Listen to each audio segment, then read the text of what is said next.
5 billion people. Let that number sit for a second. 5 billion humans on this planet call themselves football fans. That's more than the combined population of North America, South America, Europe, and Africa. All of them together. And they're all obsessed with the same sport. But here's the thing nobody ever asks. Why? How did this one game, played with just a round ball and some open space, end up taking over literally every country on Earth? Because the answer isn't what you'd expect. Today, we're going deep. We're talking about where football actually came from, how it spread across the entire planet before TV or the internet even existed, why billions of people who've never met each other all care about the exact same sport, and what makes football so different from every other game ever invented. This is the full story. Let's get into it. Okay, so first, football has no inventor. Zero. None, nada. No single person woke up one morning and said, I'm going to create the world's greatest sport today. It just kind of evolved on its own, and that evolution took over 2,000 years. The Chinese had a game called Kuju,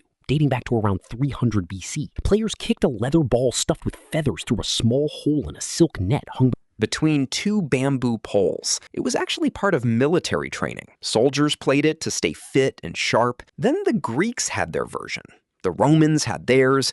Medieval Europeans in the 1300s were playing chaotic street games, where entire towns would compete against each other.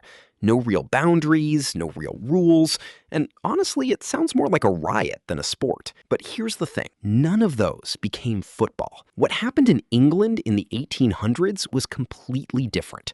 And it started, weirdly enough, in schools. Elite British schools like Eton, Harrow, and Rugby each had their own version of the game. And every single school had totally different rules. At some schools, you could pick up the ball and run with it. At others, that got you immediately disqualified. Some schools allowed brutal physical tackles.